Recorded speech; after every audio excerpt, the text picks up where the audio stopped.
ठीक है, चलिए ठीक है, तो फिर टॉपिक आज हम लोग स्टार्ट करते हैं। पहला टॉपिक है आपका DNA as a genetic material. तो डीएनए, गुड मॉर्निंग आस्था। ठीक है, DNA as a genetic material की अगर हम लोग बात करें कि डीएनए जो है वो जेनेटिक मटेरियल की तरह काम करता है कि नहीं, तो पहली बात तो ये बात आई कहाँ से। एक्चुअली में जब बायोमॉलिक्यूल्स की स्टडी हो रही थी तो उसमें जो जेनेटिक मटेरियल है वो क्या है, इस पे बड़ी बहस थी। और ज्यादातर लोग यही मान रहे थे पूरी तरह से कि प्रोटीन जो है वो एज अ जेनेटिक मटेरियल काम करती है। प्रोटीन जो है वो एज अ जेनेटिक मटेरियल काम करती थी अर्ली डेज में। अर्ली डेज का मतलब मान के चलो लिखा हुआ है 1944 से पहले तक। 1944 से पहले तक लोगों का, साइंटिस्ट का यही मानना था कि protein as a genetic material काम करती है, या ये भी कह सकते हैं कि उन लोगों का ये मान, वो लोग कंफ्यूज थे, वो लोग अनसर्टेन थे कि जो जेनेटिक मटेरियल है वो एग्जैक्टली क्या है। ठीक है, they were uncertain about the chemical nature of the genetic material. बड़ा भयानक सा मुकाबला चल रहा था प्रोटीन और डीएनए के बीच में, और लोग प्रोटीन को ही जेनेटिक मटेरियल मानते थे। क्यों मानते थे? क्योंकि प्रोटीन जेनेटिक मटेरियल जो होती है वो हर animal to animal, plant to plant, even intra specific manner में भी वेरी करता है। मतलब दो ह्यूमन भी आपस में वेरी करते हैं। तो जब दो ह्यूमन आपस में वेरी कर रहे हैं, दो ह्यूमन जब एक जैसे नहीं है, सेम नहीं है, दैट इज उनका जेनेटिक मटेरियल भी सेम नहीं होगा। अगर ह्यूमन नहीं सेम है तो उनका जेनेटिक मटेरियल भी सेम होने वाला नहीं है। ठीक है, तो इतना ज्यादा, इतना हाई लेवल पे वेरिएशन चल रहा है। अब हाई लेवल पे वेरिएशन जब चल रहा है तो मतलब जो वेरिएशन कॉज करने वाला एजेंट होगा, केमिकल होगा, उनमें भी वेरिएशन होता होगा। इस बेस पर साइंटिस्ट ने बोला कि ये वेरिएशन कॉज करने वाला जो केमिकल एजेंट है वो है protein. That is protein is responsible for the variation, that is protein behave as a genetic material, है ना। बोला गया कि प्रोटीन इसलिए क्योंकि प्रोटीन 20 अमाइनो एसिड से बन के बना हुआ है, और जब 20 अमाइनो एसिड से मिलकर बनेगा तो बहुत ढेर सारी जेनेटिक इंफॉर्मेशन कोड की जा सकती है। और अगर डीएनए की हम लोगों ने बात करी तो डीएनए केवल 4 ही न्यूक्लियोटाइड से बना हुआ है।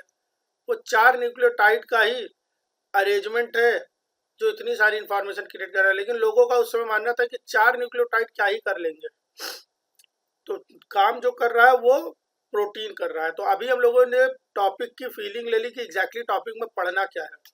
इस टॉपिक में हम लोग को जानना है कि DNA as a genetic material, इसको प्रूफ करो। क्योंकि आज तो हम लोग जानते हैं डीएनए की जेनेटिक मटेरियल है, लेकिन 1944 से पहले बड़ा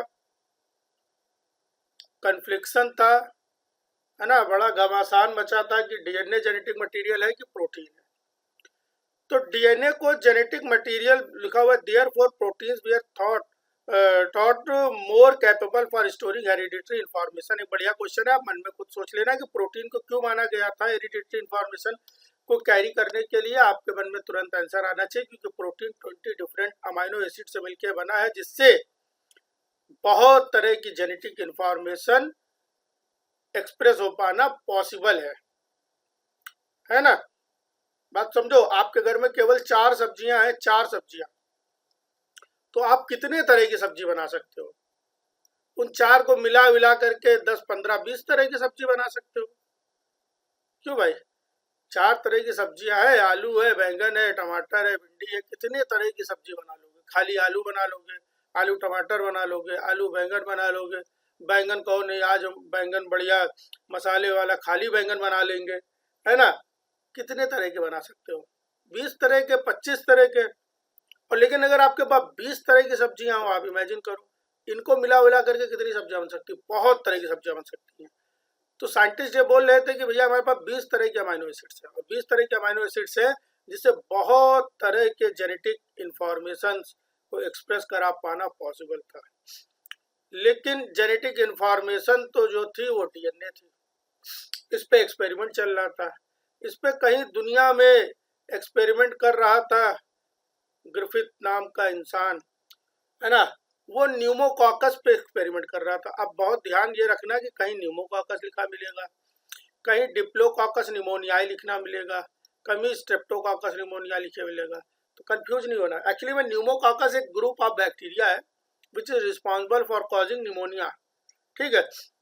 अब निमोनिया कॉज करने के लिए रिस्पॉन्सिबल था, है ना। इसका पुराना नाम पहले क्या कहते थे, डिप्लोकॉकस निमोनिया, बाद में इसको स्ट्रेप्टोकॉकस निमोनिया कहने लग गए। दोनों में अंतर क्या होता है, डिप्लोकॉकस में 2 कोकाई होते हैं, 2 स्फेरिकल स्ट्रक्चर, 1 और 2। और स्ट्रेप्टोकॉकस में स्ट्रेप्टो का मतलब क्या होता है, मैंने कई बार बताया कि बायोलॉजी एक भाषा है, उस भाषा को बस सीखिए। स्ट्रेप्टो का मतलब होता है फीता। क्या होता है, फीता, रिबन, रिबन के जैसा स्ट्रक्चर, रिबन मतलब लंबा सा। तो उसमें कई सारे कोकाई आपस में हम लोग जोड़ते चले जा रहे हैं। जब कई सारे कोकाई आपस में जोड़ रहे हैं, now it is called streptococcus. होता क्या है कि जब स्ट्रेप्टोकॉकस बनता है तो डायरेक्ट इतना बड़ा फीता नहीं बन जाता है। स्ट्रेप्टोकॉकस जब बनता है तो डायरेक्ट इतना बड़ा फीता नहीं बनता है, बल्कि एक एक करके जुड़ते जाते होंगे। तो इनिशियल समय में जब देखा गया होगा तो हो सकता है डिप्लोकॉकस स्टेज, मतलब केवल 2, है ना, बस इतने, इन्हीं 2 वाली स्टेज पे ही देख लिया गया होगा, इसलिए उसको डिप्लोकॉकस बोलते हैं। दूसरा क्या है, स्ट्रेप्टोकॉकस, नाम आपको याद रहना चाहिए। ओवरऑल ग्रिफिथ जो है वो न्यूमोकॉकस है ना। निमोनिया ऐसे याद रखना, ग्रिफिथ को निमोनिया हो गई थी और ग्रिफिथ उसी से मर गए। नहीं, मारो मत, कुछ और रखते हैं। ग्रिफिथ को निमोनिया हो गई थी, बस भैया, ग्रिफिथ सही हो गए थे, फिर उड़ने भी लगे थे, अब सही है, ठीक है। तो ओवरऑल ग्रिफिथ को निमोनिया हो गई थी। क्यों मैं बार बार बोल रहा हूँ, क्योंकि ये स्टेटमेंट आता है, जब 4 स्टेटमेंट होते हैं ना, उनमें पूछते हैं कि इनमें से कौन कौन से करेक्ट है, तो उसमें एक स्टेटमेंट ये भी फिट कर देते हैं कि जो ट्रांसफॉर्मेशन प्रिंसिपल था, जो ट्रांसफॉर्मेशन था जो ग्रिफिथ ने प्रूव किया था, वो किस बैक्टीरिया पे उन्होंने स्टडी करी थी। तो न्यूमोकॉकस ग्रुप की बैक्टीरिया थी, जो डिप्लोकॉकस निमोनियाई या स्ट्रेप्टोकॉकस निमोनियाई हो सकती। बोला गया ये ट्रांसफॉर्मेशन होता क्या है, ट्रांसफॉर्म हो जाना, है ना। बात समझ में आ रही नहीं, अगर पूरा का पूरा ट्रांसफॉर्म हो जाना।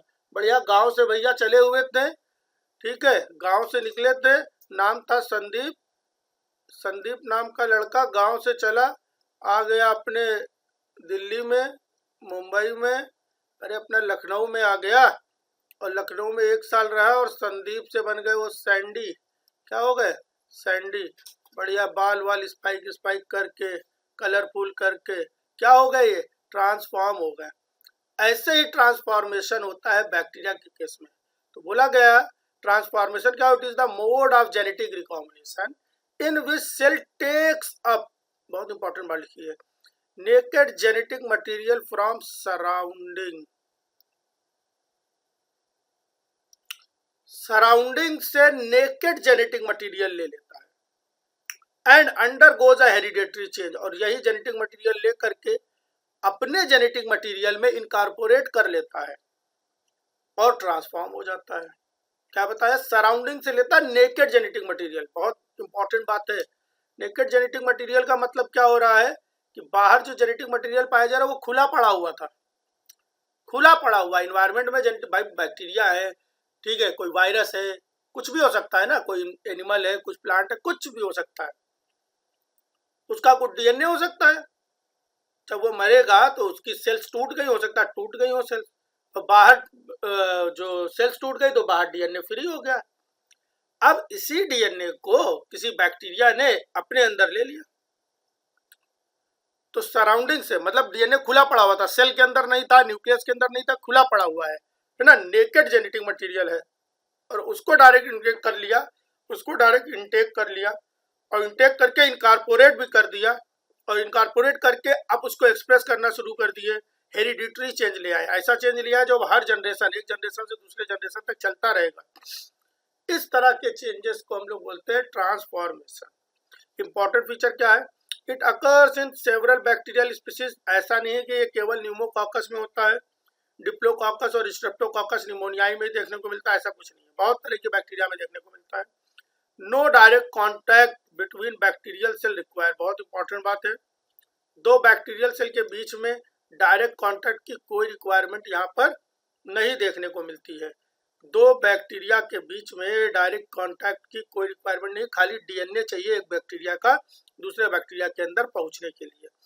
नो वायरल वेक्टर, है ना, नो वायरल वेक्टर, कोई वायरल वेक्टर भी नहीं चाहिए। जैसे हम लोग ट्रांसडक्शन में पढ़ते हैं वायरल वेक्टर चाहिए, यहाँ पे वायरल वेक्टर भी नहीं चाहिए हमें, है ना।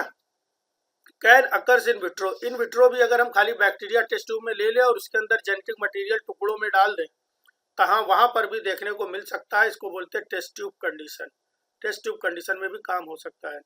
Producers permanent heritable genotype change, genotypic change, ये ऐसा चेंज लाएगा जो परमानेंट होगा, हेरिटेबल होगा, एक जनरेशन से दूसरे जनरेशन में जा पाएगा।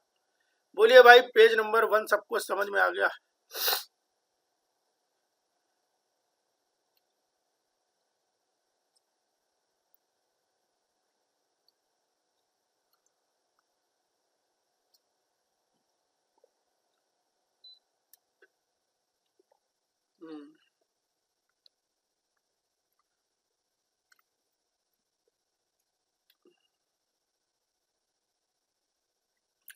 तो ओवरऑल पहला पेज आ गया। पहले पेज का अगर हम लोग एक तरह से कंक्लूड करके बोले तो कंक्लूड करने से क्या पता चला कि हम लोग पढ़ने जा रहे हैं डीएनए एक जेनेटिक मटेरियल है, और ये कहाँ पे प्रूफ किया गया? न्यूमोकॉकस में प्रूफ किया गया। न्यूमोकॉकस एक ग्रुप ऑफ बैक्टीरिया है जो निमोनिया कॉज करता है। उसके दो मेंबर्स में देखने को मिला, डिप्लोकॉकस और स्ट्रेप्टोकॉकस निमोनिया में। एक्चुअली में डिप्लोकॉकस और स्ट्रेप्टोकॉकस कुछ अलग नहीं है। दो बैक्टीरिया जब जुड़ रही थी तो डिप्लोकॉकस थी, और जब बहुत सारी जुड़ करके फीता या फीता के रिबन के जैसा स्ट्रक्चर बन जाता है तो उसको स्ट्रेप्टो कहते हैं, है ना। ये हम लोगों ने पढ़ा। ट्रांसफॉर्मेशन में इंपॉर्टेंट बात क्या है कि यहाँ पे डीएनए को बाहर से इनटेक करना होता है, और DNA should be naked, DNA naked होना चाहिए। डीएनए किसी भी न्यूक्लियस के अंदर ना हो, डीएनए किसी भी साइटोप्लाज्म या प्लाज्मा मेम्ब्रेन से घिरा ना हो, डीएनए बाहर ऐसे खुला पड़ा हो, है ना, नेकेड डीएनए चाहिए होता है। अब हम लोग जानेंगे कि फिनोटिपिक वेरिएबिलिटी इन न्यूमोकॉकस, न्यूमोकॉकस को क्यों चुना गया, न्यूमोकॉकस में क्या क्या वेरिएबिलिटी है। तो न्यूमोकॉकस में क्या वेरिएबिलिटी है, बोला गया टू इंपॉर्टेंट फिनोटिपिक कैरेक्टर्स क्या है। पहला प्रेजेंस और एब्सेंस ऑफ कैप्सूल। न्यूमोकॉकस एक ऐसी बैक्टीरिया है जिसमें कैप्सूल हो भी सकता है और नहीं हो सकता है। अगर प्रेजेंट है तो उसको बोलेंगे, अगर प्रेजेंट है प्लस एनटी कहीं लिखा मिलेगा हमारे नोट्स में तो उसका मतलब हम मानते हैं प्रेजेंट, और माइनस एनटी लिखा मिलेगा तो उसका मतलब होता है एब्सेंट। अगर कैप्सूल प्रेजेंट है तो इनकैप्सुलेटेड, और नॉन प्रेजेंट है तो नॉन इनकैप्सुलेटेड भी लिख सकते हैं, या नॉन कैप्सुलेटेड भी लिख सकते हैं, ठीक है। तो दो तरह के फिनोटिपिक करेक्टर थे। पहला करेक्टर है कैप्सूल के बेस पे, कैप्सूल प्रेजेंट है या एब्सेंट है, एक तो ये करेक्टर हो गया। दूसरा करेक्टर ये हो गया कि कैप्सूल जो है वो किस टाइप की है, क्योंकि कैप्सूल के बहुत सारे सब टाइप भी देखने को मिले। मतलब विद इन डिप्लोकॉकस या स्ट्रेप्टोकॉकस भी कैप्सूल केवल एक ही टाइप का नहीं था, कैप्सूल के भी कई सारे टाइप थे। ये कैसे पता चला, ये कैसे पता चला भाई? देखो हुआ क्या यहाँ पर, हुआ क्या, मान लिया कि कोई एक स्ट्रेप्टोकॉकस लिया गया, ऐसा इमेजिन करते हैं, इस बात को यहीं पे समझ लेते हैं, और एक स्ट्रेप्टोकॉकस लिया जा रहा है ऐसा, दोनों स्ट्रेप्टोकॉकस है, दोनों के पास कैप्सूल है। अब ये स्ट्रेप्टोकॉकस जब किसी इंसान के अंदर जा रहा है तो इंसान इसके रिस्पेक्ट में एंटीबॉडी एंटी सीरा बना रही है, और ये जब जा रहा है तो इसके रिस्पेक्ट भी एंटी सीरा बना रहा है। एक्चुअली में होता क्या, थोड़ा आगे कूदे जा रहे हैं लेकिन समझाना है, क्या करें भाई। ये जब किसी एनिमल के किसी प्लांट सॉरी किसी एनिमल के अंदर पहुंच रही है इन्फेक्शन करने के लिए कि भैया तुमको निमोनिया देता हूं मैं, प्लीज कम, तो ये जब जा रही तो इससे लड़ने के लिए, ऐसा थोड़ी नहीं कि ये पहुंची है बस हम लोग सरेंडर हो जाएंगे कि आओ भैया निमोनिया हो जाए, नहीं, इससे लड़ने की भी कोशिश की जाएगी। यहाँ पे बनने वाली एंटीबॉडीज कुछ अलग थी, और इसी एंटीबॉडीज को जब इसको दिया गया, इसको दिया गया और इसको दिया गया, जब इसको दिया गया तो एंटीबॉडीज अपना एक्शन ले पा रही थी, लेकिन जब रेड वाले को दिया गया तो एक्शन नहीं ले पा रही थी। इससे हमें यह पता चला कि रेड जब दोनों डिप्लोकॉकस थी, दोनों स्ट्रेप्टोकॉकस थी, दोनों में कैप्सूल पाया जाता है, कैप्सूल ही इन्फेक्शन करने के लिए रिस्पॉन्सिबल है, कैप्सूल ही वायरुलेंट होता है। वायरुलेंट फैक्टर कौन है? कैप्सूल है। तो जब अगर दोनों की कैप्सूल सेम है, जब दोनों की कैप्सूल सेम है तो सेम टाइप के एंटीसीरा या एंटीबॉडी से ट्रीट हो जाना चाहिए, लेकिन नहीं ट्रीट होता है।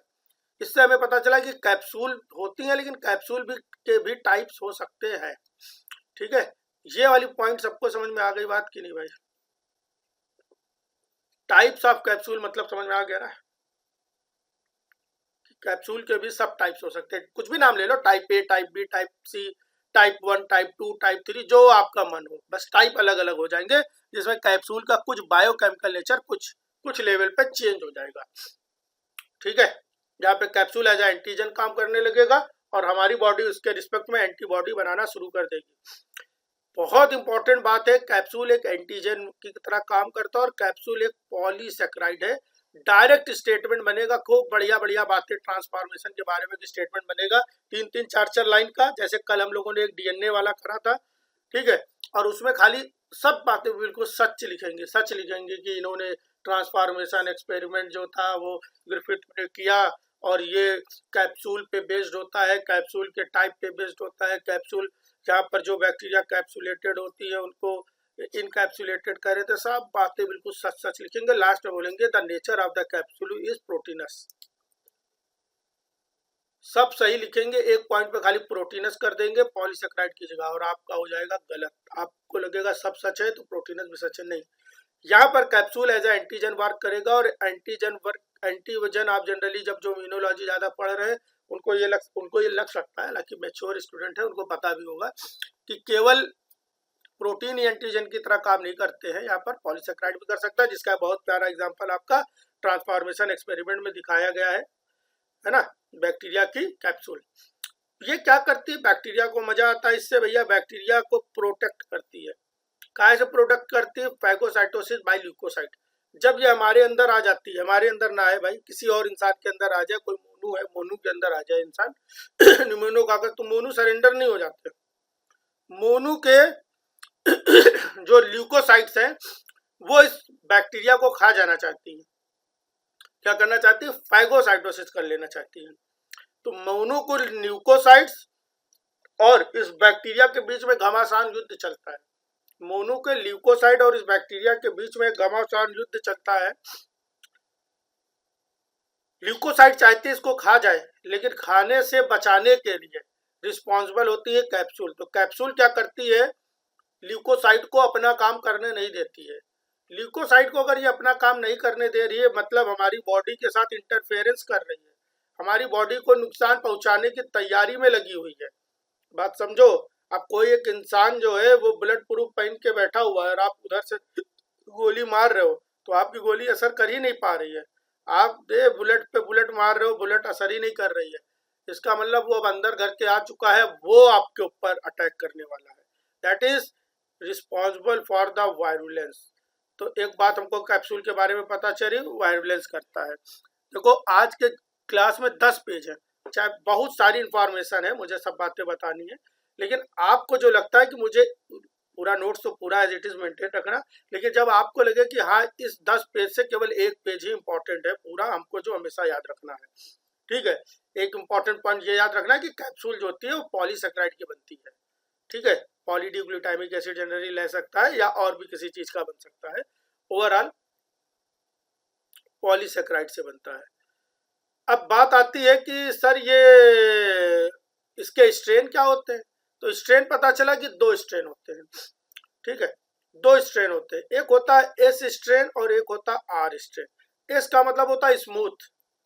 तो कुछ बैक्टीरिया देखी गई उनके चारों तरफ कवरिंग थी कैप्सूल की, और कैप्सूल चिपचिपा सा पदार्थ था, कोई सब्सटेंस था, जो बैक्टीरिया के चारों तरफ ये चिपचिपा पदार्थ पाया जा रहा होगा, उसको बोलेंगे हम लोग कैसे हो गए हैं ये कैप्सुलेटेड हो गए। इनके ऊपर बाहर से फैगोसाइटोसिस या एंटीबॉडी अटैक कर ही नहीं पा रही। जैसे होली, जब होली होती है, होली बड़े शौकीन है, कल भी एक होली वाला एग्जाम्पल हो गया था, आज भी वो कह रहा है कि जब होली होती है तो कुछ लोग खूब सारा ऑयल लगा लेते हैं पूरे शरीर में, तो कहते हैं कि अब बाहर से रंग चढ़ेगा ही नहीं। तो वो ऑयल लगा के क्या कर लिया, अपने आप को कैप्सुलेटेड कर लिया और पूरा शरीर कैसा हो चुका है, स्मूथ। जो नहीं रंग लगा पाते, जो जो नहीं ऑयल लगा पाते, वो हम मान के चलते, वो कैसे रहते हैं, रफ रहते हैं। ठीक है, तो अगर उनके ऊपर बाहर से एंटीबॉडीज डाली जाए तो वो अटैक करेंगी और वो मर जाएंगे। ठीक है, वो मर जाएंगे, मतलब वो हमारे लिए नुकसानदेह नहीं होंगे। तो एस स्ट्रेन मतलब स्मूथ और आर मतलब रफ। एस जो होती है स्मूथ होती है, आर मतलब रफ होता है। एस जो होती है वो बड़ी होती है, आर छुटकी नहीं पड़ रहा, बाहर से एंटीबॉडी डालने पे कोई फर्क नहीं पड़ रहा है। तो ये अब हमारी बॉडी में आकर के हमारी बॉडी, हमारे इम्यून सिस्टम, हमारे फिजियोलॉजी के साथ इंटरफेरेंस करने वाली है। That is it is virulent in nature, while in case of R strain it remain as non-virulent just because of the presence and absence of the capsule. The virulence is governed, है ना, virulence govern किया जा रहा है कि virulence होगी कि नहीं होगी, ये डिपेंड कर रहा है किस पे, कैप्सूल पे डिपेंड कर रहा है। That is capsule he responsible है वायरुलेंस के लिए। ठीक है, बात समझ में आ रही है। अब इंपॉर्टेंट पॉइंट नोट करके मैंने कुछ लिख दिया, क्या लिखा है, the virulent type of S pneumonia, है ना, स्ट्रेप्टोकोकस निमोनिया, ये इटैलिक होना चाहिए था, इसको सही करना है, इसको नोट डाउन कर लो कि एस निमोनिया जो है नोट में सही करना है ना, आगे चल के सब सारे नोट मर्ज कर देंगे ना बढ़िया अच्छे से, तब और अच्छा होगा। हो सकता है भगवान चाहेगा कभी जीवन में पब्लिश भी करें। तो can mutate into non virulent, बोला जा रहा वायरुलेंट जो, अब ये देखो, अगर मान लिया कोई एस स्ट्रेन है जो कि वायरुलेंट है या आर स्ट्रेन है जो कि नॉन वायरुलेंट है, तो बोला जा रहा है कि जो स्ट्रेप्टोकोकस न्यूमोनियाए जो है वो नॉन वायरुलेंट टाइप की है, वो नॉन वायरुलेंट से वायरुलेंट या वायरुलेंट से नॉन वायरुलेंट भी हो सकती है, इसमें म्यूटेशन हो सकता है। Virulent type of S pneumoniae can mutate into non virulent type, virulent type जो है वो नॉन वायरुलेंट टाइप में, या नॉन वायरुलेंट टाइप जो है वो वायरुलेंट टाइप में भी म्यूटेट हो सकती है। और इसका चांस कितना है, 1 out of 10 to the power 7, है ना, 10 टू द पावर 7 मतलब 1 crore bacteria, 10 to the power 6 मतलब होता है 1 मिलियन बैक्टीरिया, 1 मिलियन मतलब 10 लाख, और 10 टू द पावर 7 क्या होता है, 1 करोड़ बैक्टीरिया, है ना। 1 करोड़ बैक्टीरिया में से कोई एक, ये आंकड़ा नहीं याद रखना है आपको कि कितने में कितने, ये नहीं याद रखना, आपको बस फीलिंग ले लेनी है कि ये ट्रांसफॉर्मेशन का जो इवेंट है ये बहुत ही रेयरेस्ट इवेंट है, 1 करोड़ में से एक, अपने मन से चेंज हो सकती है ये, है ना। आगे देखते हैं, लिखा हुआ एंटीजेनिक टाइप ऑफ, अब टाइप ऑफ कैप्सूल पढ़ने जा रहे हैं, हमने पहले समझा भी दिया है कि टाइप ऑफ कैप्सूल क्या है। कैप्सूल में exist in different antigenic form depending on the molecular composition of polysaccharide.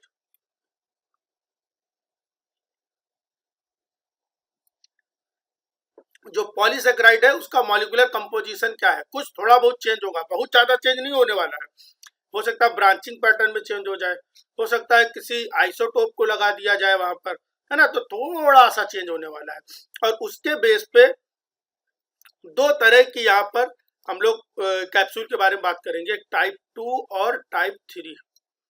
Type 2 और टाइप 3 2 तरह की जो कैप्सूल है उनके बारे में बात करेंगे। टाइप 2 क्या होती होंगी, टाइप 2 एक ऐसी कैप्सूल होती होगी, ये वायरुलेंट होती होगी, अगर पाया जाएगा तो वायरुलेंट होगी, ध्यान दो। टाइप 3 क्या होती होगी भैया, ये भी वायरुलेंट होगी। ये देखा क्या गया कि ये जब बॉडी के अंदर गया तो इससे लड़ने के लिए, इसको बोलते हैं इनहिबिट, ये सिंबल है इनहिबिट का, है ना, ये स्टैंडर्ड सिंबल है इनहिबिट का, आप बना सकते हो। मेरा एक रिव्यू आर्टिकल पब्लिश्ड है, उसमें मैंने इसी बेस पर एंटीबायोटिक रेजिस्टेंस की पूरी मैकेनिज्म समझाई, बहुत अच्छा सा डायग्राम है, मुझे लगता है ऐसा लोगों को भी लगता होगा, क्योंकि 60-70 साइटेशन आ चुके हैं खाली इस पेपर पे, लोगों को भी लग ही रहा होगा। ठीक है, तो क्या बता रहे थे, ऐसे कुछ इनहिबिट कर रहा है, कौन इनहिबिट कर रहा है, इसके रिस्पेक्ट में मान लिया एंटीबॉडी कोई आके इनहिबिट कर रहा है, एंटीबॉडी के ऊपर एक डॉट लगा दिया, ये एक एंटीबॉडी है जो टाइप 3 पे अटैक कर सकता है। ऐसे ही एक दूसरा एंटीबॉडी है, ठीक है, और यही एंटीबॉडी अगर हमने इस पे अटैक कराने की कोशिश करी टाइप 2 पे, तो अटैक नहीं हो पा रहा था।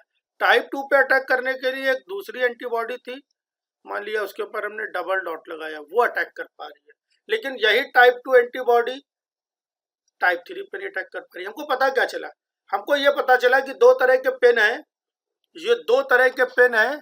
आ जाओ पेन मारा जाओ, आओ भाई आओ, ये देखिए ये दो तरह के पेन है। इसका कैप इसमें नहीं लग पा रहा और इसका कैप इसमें, इसका कैप इसी में लगेगा, है ना, ये लो कैप भी गिर गया, और इसका कैप इसमें लगेगा। बोलो बात समझ में आ रही है कि नहीं, बात समझ में आ रही है कि नहीं। इसका कैप इसमें लगेगा, इसका कैप इसमें लगेगा, इसका कैप इसमें नहीं लग पा रहा, इसका कैप इसमें नहीं लग पा रहा। कैप मतलब रोकने वाला, रोकने वाला कौन, एंटीबॉडी। और किस तरह समझाया जाए, ठीक। अब देखो होता क्या है, मैं इतनी बार बार समझा रहा हूँ, कभी कभी आपको ये लगता होगा।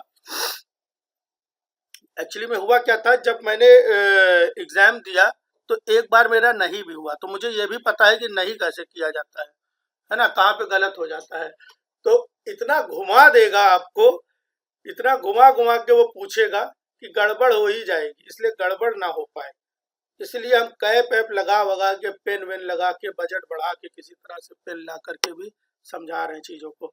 अब देखते हैं, एक चार्ट होगा शायद, हाँ देखते हैं भाई।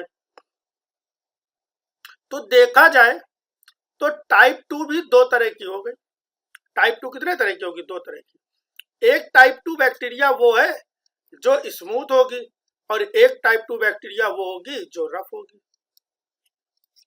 जो स्मूथ है मतलब उसमें अंदर टाइप 2 टाइप की बैक्टीरिया है और उसके अंदर कैप्सूल पाई जा रही है। एक और टाइप 2 की बैक्टीरिया है, सेम टाइप की बैक्टीरिया है, बिल्कुल सेम, उसमें से कुछ एजेंट्स है जिनमें कैप्सूल नहीं भी पाई जा रही है, ठीक है। सेम टाइप की बैक्टीरिया में भी कैप्सूल हो भी सकती है और नहीं भी हो सकती है, ये भी ध्यान रखना। सेम टाइप की बैक्टीरिया होगी, सेम बिल्कुल सेम टाइप 2 बैक्टीरिया, हो सकता है उसमें कैप्सूल हो और कैप्सूल ना हो। अच्छा टाइप 2 में कौन सी कैप्सूल होगी, बोलोगे टाइप 2 बैक्टीरिया में टाइप 2 कैप्सूल होगी। टाइप 3 बैक्टीरिया में कौन सी कैप्सूल होगी, टाइप 3 बैक्टीरिया में टाइप 3 कैप्सूल होगी। इसमें कौन सी रॉकेट साइंस है। तो इस तरह से देखा जाए तो टाइप 2 से दो तरह के स्ट्रेन बने और टाइप 3 से भी दो तरह के स्ट्रेन बने। इनका जरा मतलब समझते हैं हम लोग, क्या लिखा हुआ है। पहली बात कर लेते हैं हम लोग टाइप 2 की। टाइप 2 के दो टाइप बने, टाइप 2 रफ, टाइप 2 और टाइप 2 स्मूथ। रफ और स्मूथ, छुटके और बड़े, कैप्सूलेट, कैप्सूल प्रेजेंट, कैप्सूल प्रेजेंट और कैप्सूल एब्सेंट। कैप्सूल एब्सेंट है तो नॉन वायरुलेंट, कुछ भी नहीं रटना है। कैप्सूल प्रेजेंट है तो वायरुलेंट, है ना। अब ध्यान यहाँ पर लगाना है, यहाँ पे ध्यान लगाना है आपको, हल्का सा ध्यान लगाना, बहुत रॉकेट साइंस नहीं है। बोला जा रहा है reaction with anti serum prepared against. Anti serum दिया गया होगा, मान लिया टाइप 2 का बैक्टीरिया भर करके डाल दिया गया होगा किसी मंकी में, किसी हॉर्स में, है ना, इंसान में तो नहीं करेंगे काम, तो उसके रिस्पेक्ट में कुछ ना कुछ एंटी सीरम बनने लगा। उस एंटी सीरम को निकाल करके एंटी सीरम को निकाल करके रिएक्शन कराई जा रही है। बोला जा रहा है रिएक्शन विद, तो रफ वैसे भी कोई बीमारी नहीं कर रहा था, क्योंकि जो एंटी सीरम बनाया गया था भाई, एंटी सीरम किसके लिए बनाया गया था, एंटी सीरम बनाया गया था कैप्सूल के लिए। एंटी सीरम किसके लिए बनाया गया था, कैप्सूल के लिए। यहाँ पे तो कैप्सूल है ही नहीं, तो जब कैप्सूल है नहीं, ठीक है, कैप्सूल है नहीं तो कोई रिएक्शन भी नहीं होने वाली है, ठीक है। अब क्या करने जा रहे हैं, टाइप 2 स्मूथ का एंटी सीरम टाइप आर के साथ रिएक्ट कराया गया, तो कोई रिएक्शन नहीं होगी। मैंने बोला कि स्मूथ का रिएक्शन स्मूथ के साथ होगा। टाइप 3 स्मूथ का एंटी सीरम मिलाया गया टाइप 2 आर के साथ, रफ के साथ, ठीक है। कंफ्यूज कुछ मत होना, ये केवल एंटी सीरम है। ये क्या है, एंटी सीरम है, लिक्विड है। ये क्या है, एंटी सीरम है, और ये बैक्टीरिया है। एंटी सीरम लिया एक बाल्टी भर के, ठीक है, और उसमें टाइप 2 आर बैक्टीरिया डाल दिया, उसमें क्या दिक्कत है। जब टाइप 2 आर बैक्टीरिया डाला, अब ये एंटी सीरम जो था वह टाइप 2 एस के लिए था, टाइप 2 एस के लिए था, तो इनके बीच में कोई रिएक्शन नहीं होगी। एंटीबॉडी, एंटी सीरम बहुत ज्यादा स्पेसिफिक होते हैं, बिल्कुल स्पेसिफिक होते हैं, जो जिससे रिएक्ट करते हैं बस उसी से करेंगे। अब वो टाइप 2 एस वाला आप लेके बैठे हो, वो कहाँ इससे रिएक्ट करेगा, ये किससे रिएक्ट करेगा, केवल टाइप 2 एस से करेगा। ये किससे रिएक्ट करेगा, केवल टाइप 3 एस से करेगा, रफ के साथ करने वाला ही नहीं है।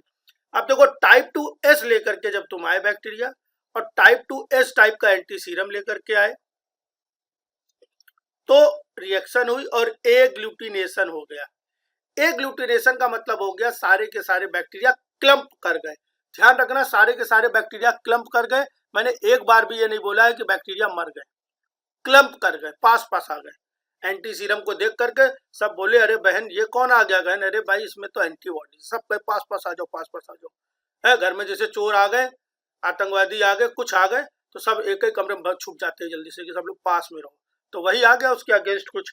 और जब इसी को टाइप 3S, अब फिर वही बात, टाइप 3S वाला टाइप 2S के साथ क्या करेगा, कुछ नहीं करेगा। बोलो क्या इतनी बात समझ में आई सबको? इसमें कुछ रटने लायक लग रहा है क्या? कुछ रटने लायक नहीं लग रहा। रंगोली जी को आ गई, आस्था जी को आ गई, दिव्यांशु भाई नहीं बता रहे। एक एक से पूछना ना पड़े, बता दिया करो। दिव्यांशु को भी आ गया, मनाल मैम नहीं बता रही, दीप्ति मैम नहीं बता रही, दीप्ति मैम बता दी, सप्तऋषि को भी आ गया। सबको आ रहा, वेरी गुड।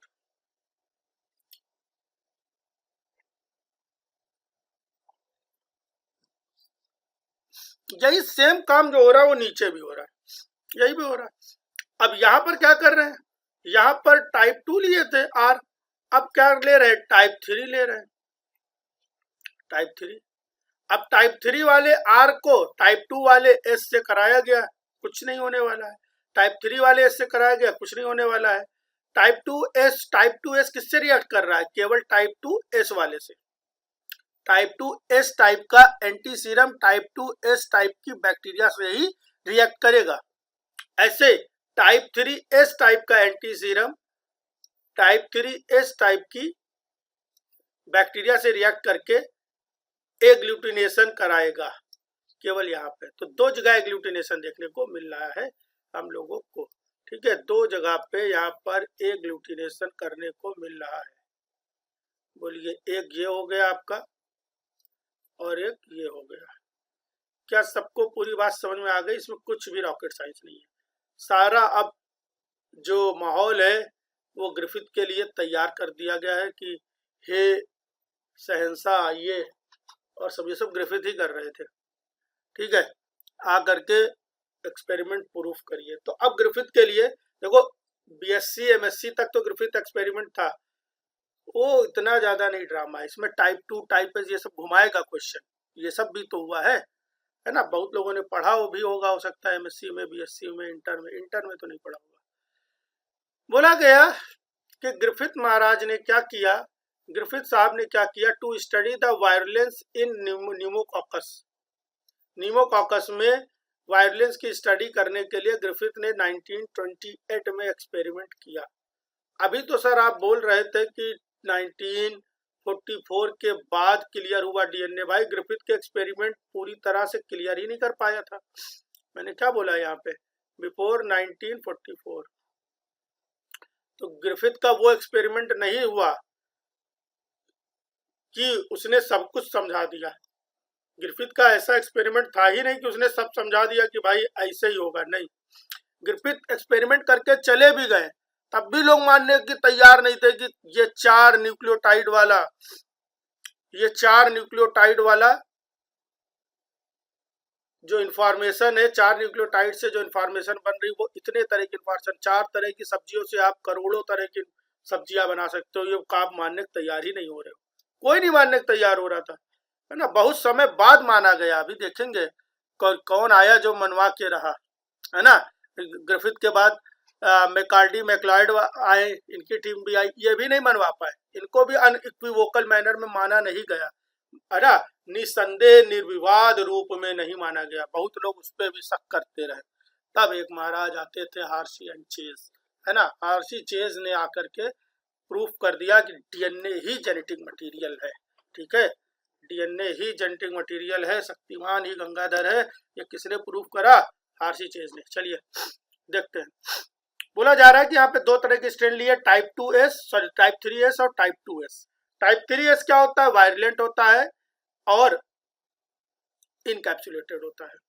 इन्होंने बहुत तरह के हमने इससे पहले स्ट्रेन पढ़ लिए, type 3S, type 3R, type 2S, type 2R, ठीक है। ये 4 तरह के पढ़ लिए, उसमें 4 तरह के चारों लेकर के नहीं चल रहे थे, दो तरह के लेकर चल रहे थे, एक S ले रहे थे और एक R ले रहे थे। अभी आपको पता चल जाएगा, बड़ा मजा आएगा, है ना। ध्यान से पढ़ोगे, ऐसा पढ़ो, जब कोई भी एक्सपेरिमेंट पढ़ो समझ लो आप ही ग्रिफिथ हो। और आप 1928 में हो, तो 1928 में जो रिसोर्सेज है वही आपके पास है। आपके पास कहीं भी जीन सीक्वेंसिंग करा देना, माइक्रो एरे वगैरह करा देने की अभी व्यवस्थाएं हो नहीं पाई है, मतलब एडवांस टेक्निक्स अभी ज़्यादा नहीं है। उस लहजे में जा करके, उस समय में आप जा करके जब पढ़ोगे तो और मजा आएगी। बोला क्या जा रहा है कि टाइप 2S, टाइप 3S और टाइप 2R, मतलब स्मूथ जो था 3 वाला था और रफ जो था सेकंड वाला था। ठीक है, ये लिया गया। तो स्मूथ जो है वो क्या है, 3 वाला है ना, S जो है वो 3 वाला है और R जो है वो सेकंड वाला था। हमने बोला भी है रफ जो होता है वो नॉन वायलेंट होता है और कैप्सूल भी नहीं पाया जाता है ना, कैप्सूल नहीं पाएगा इसलिए वो नॉन वायलेंट है।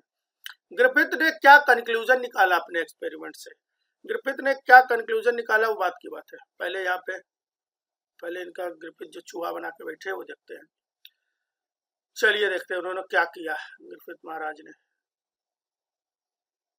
अब सही है, अब आ रहा पूरा ठीक है।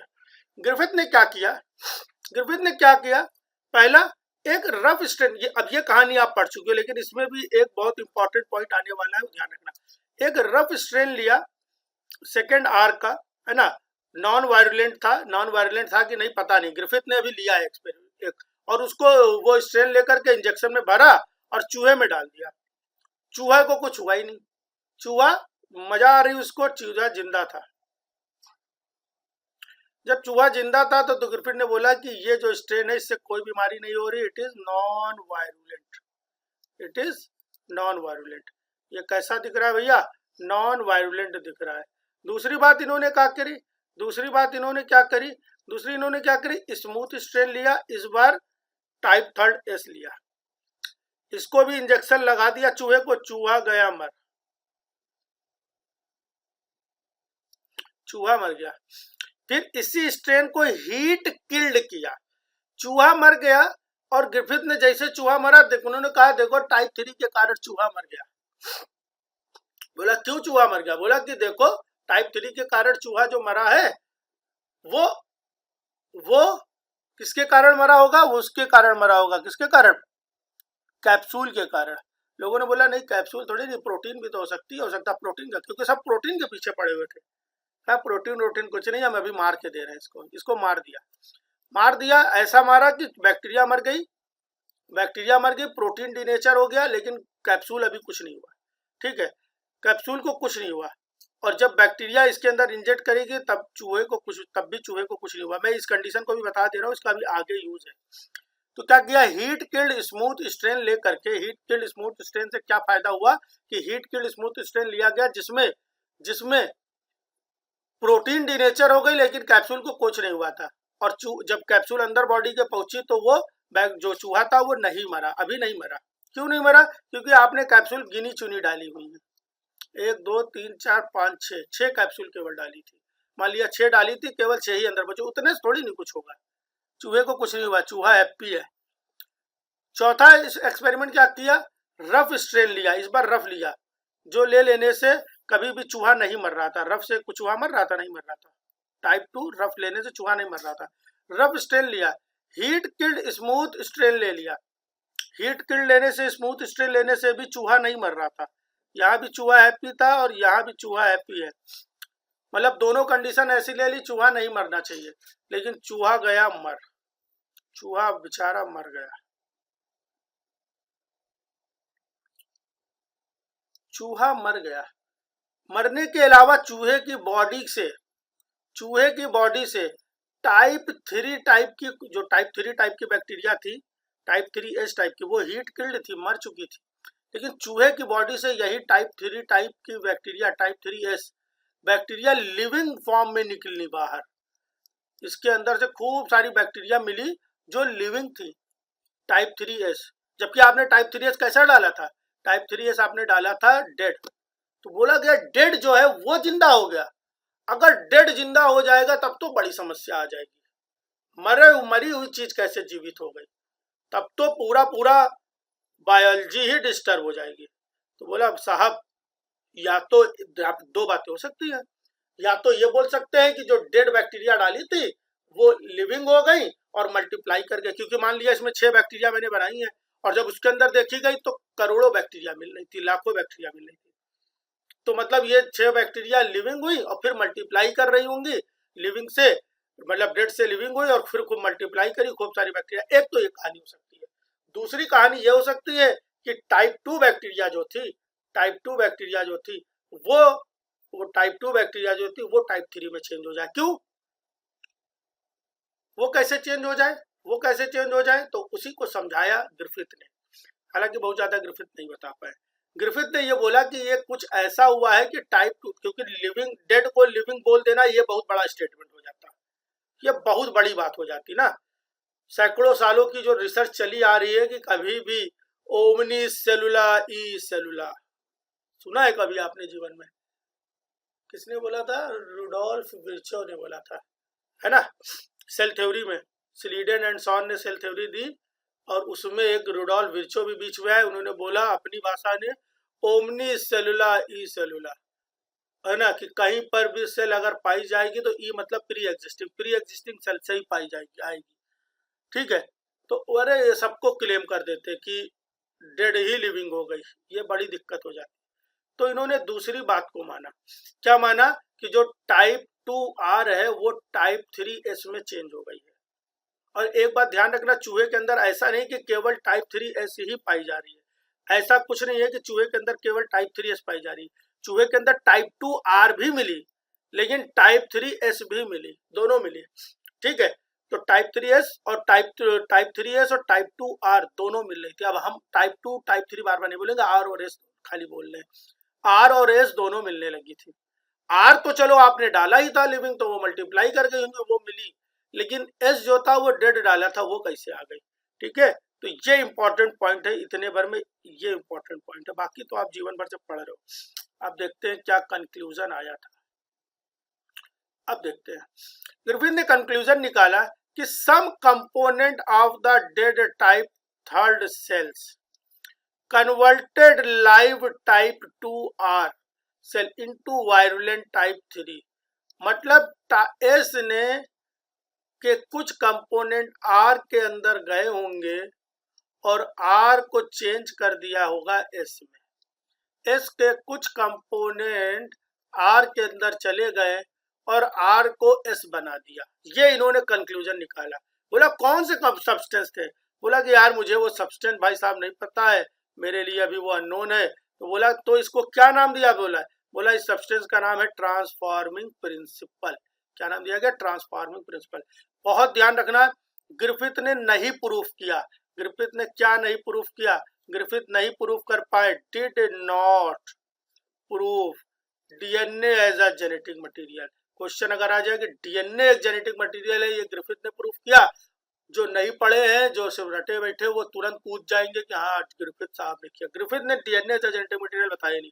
ग्रिफिथ ने बोला कुछ सब्सटेंस चला गया है बैक्टीरिया के अंदर, स्मूथ से रफ के अंदर, स्मूथ से रफ के अंदर कुछ सब्सटेंस चला गया है, जिसने रफ को स्मूथ से रफ के अंदर कुछ सब्सटेंस चला गया है जिसने इस रफ को स्मूथ बना दिया है। ठीक है, उन्होंने नहीं डिस्कवर्ड किया DNA as a genetic material, उन्होंने डिस्कवर्ड किया था ट्रांसफॉर्मेशन को, और उन्होंने ट्रांसफॉर्मेशन प्रिंसिपल को बतलाया। क्या सबको ये वाली बात समझ में आ गई?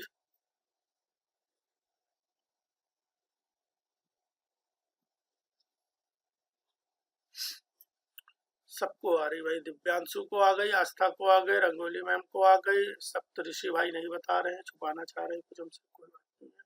सप्तऋषि को भी आ गई है, मनाल मैम को भी आ गई है, सबको आ गई है, सबको बात आ रही है। ठीक है,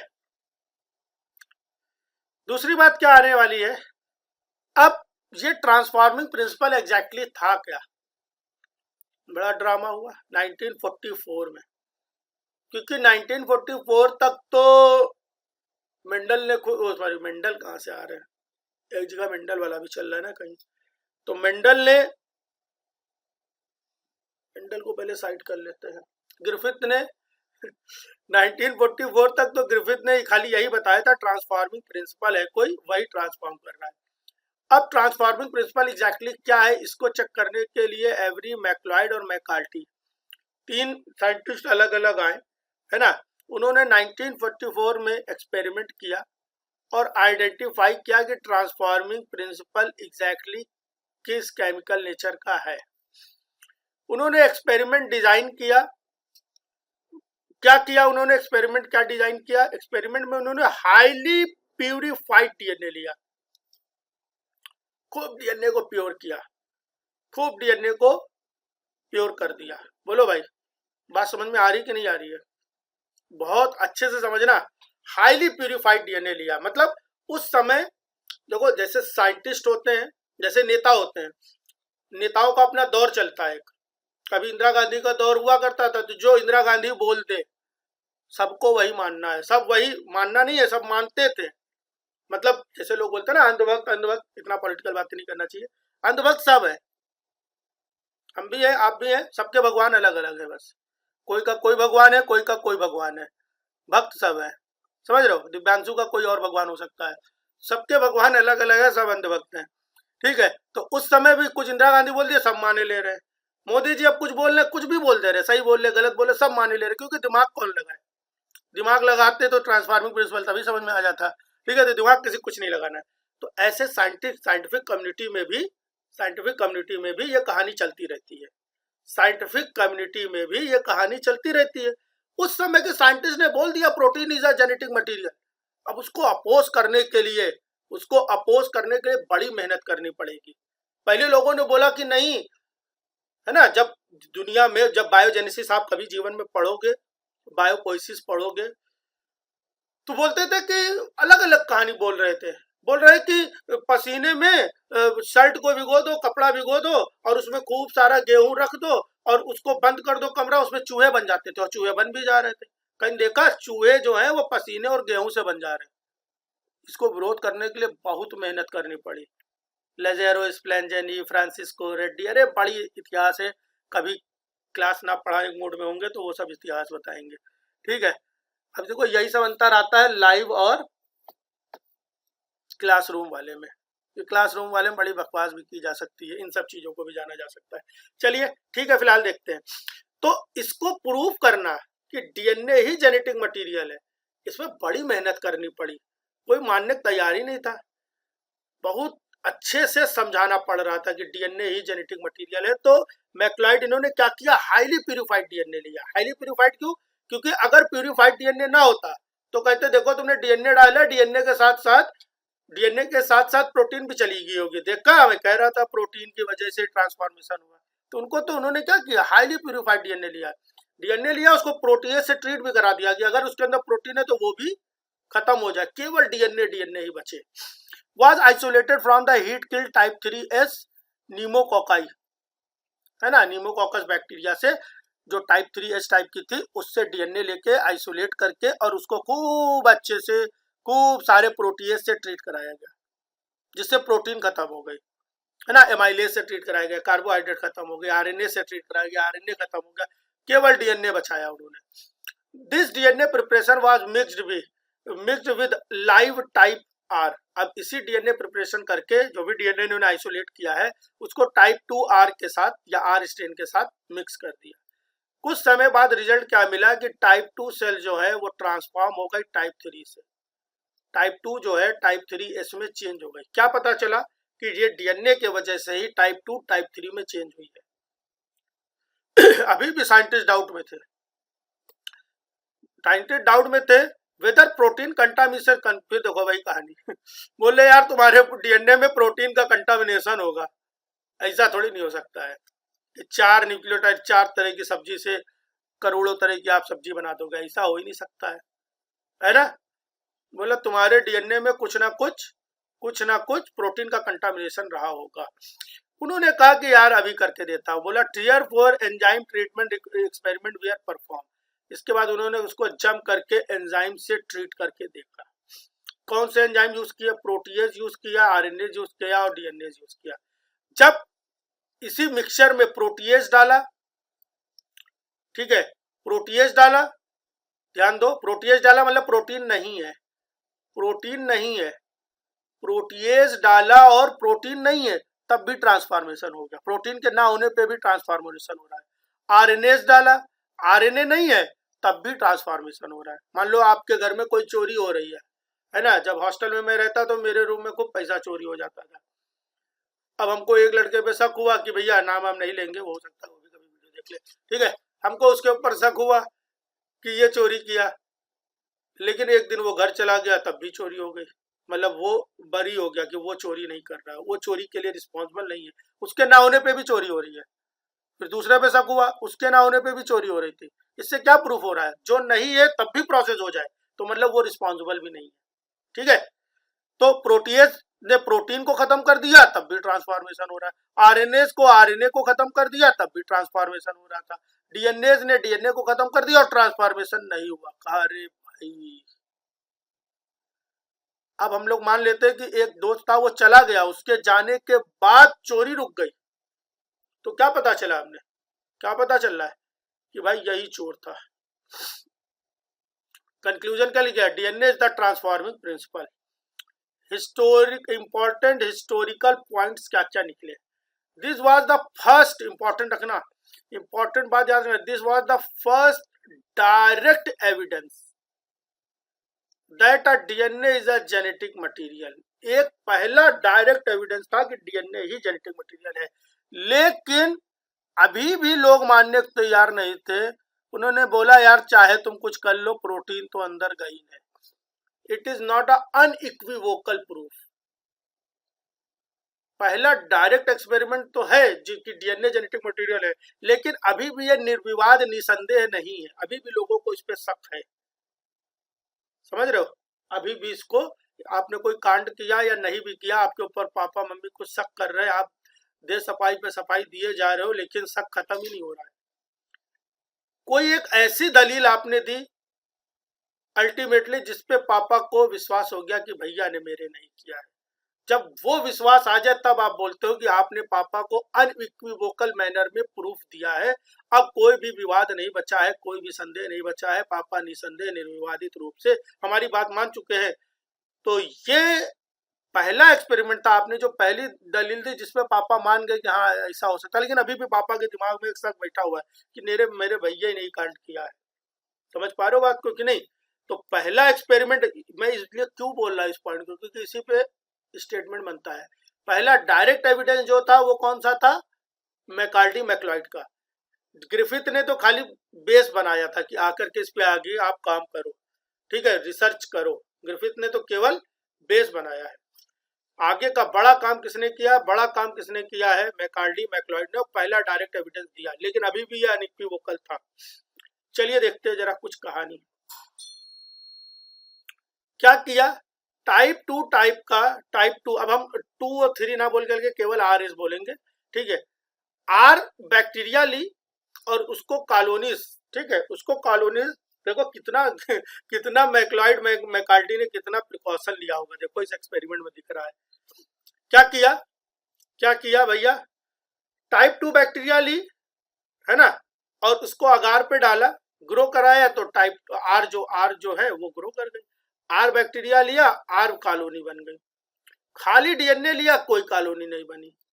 एस का DNA killed heat killed S, S वाले का खाली डीएनए लिया, कोई कॉलोनी नहीं बनी। ये क्यों करके दिखाया, उन्होंने बोला कि एस अपने मन से कॉलोनी बना लेते हो, कि खाली डीएनए ही डायरेक्ट कॉलोनी बना सकता है। उन्होंने बोला ऐसा हो ही नहीं सकता, लो देखो हम डीएनए डाल ले अगार पे, बन के दिखा दे कॉलोनी, तो जाने नहीं बना।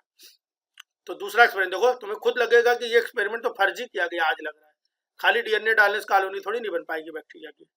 लेकिन उन्होंने तब भी प्रिकॉशन लिया कि कल का कोई बड़ा साइंटिस्ट आके ना बोल दे कि भैया देखो इसके कारण ऐसे हो रहा है।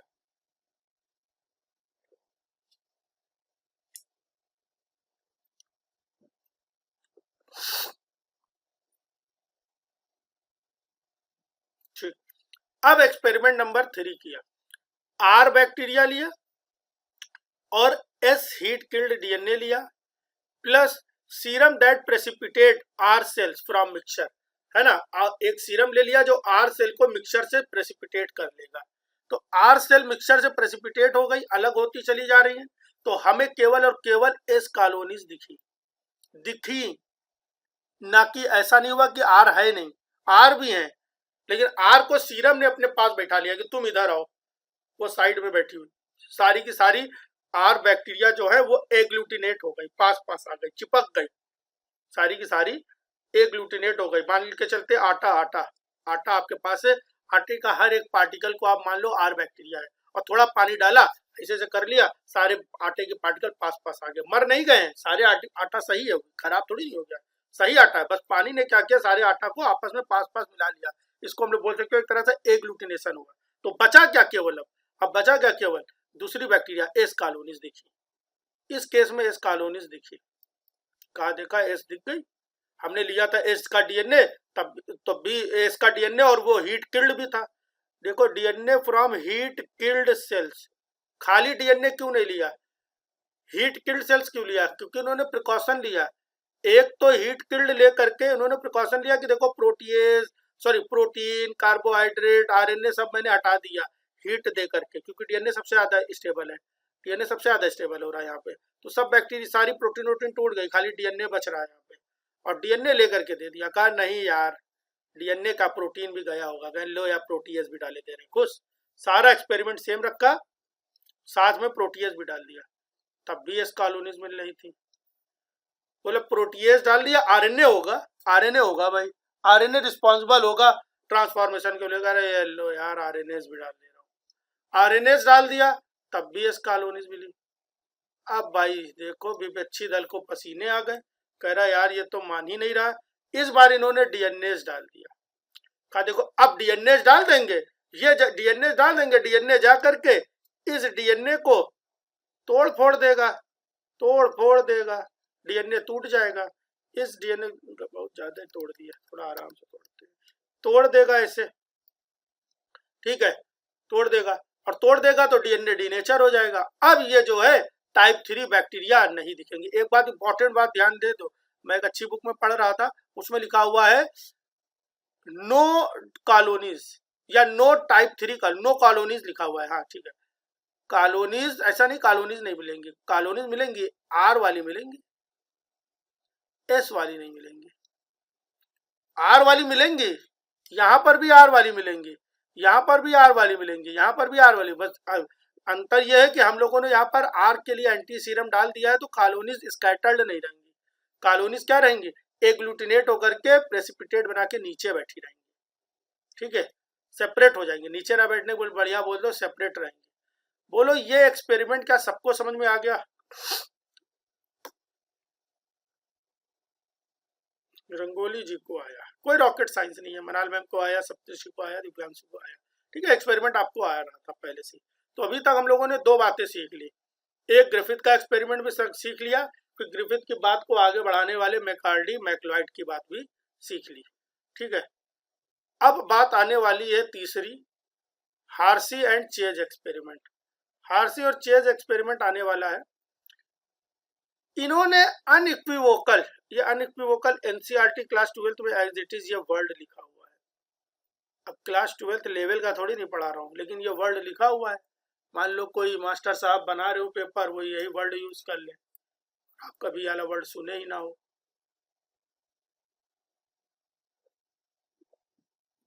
ठीक है।